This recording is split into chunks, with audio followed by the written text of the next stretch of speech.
So it's 22 July 2023. It happened today. It's the weekend, so you have all these people from out of town, these trainees for this terrorist Nazi organization of fascist racist.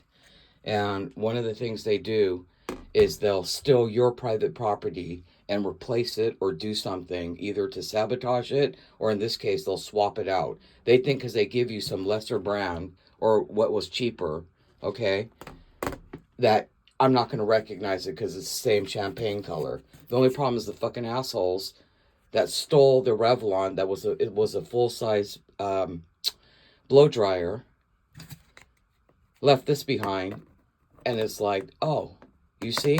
That's how I know they fucking stole it.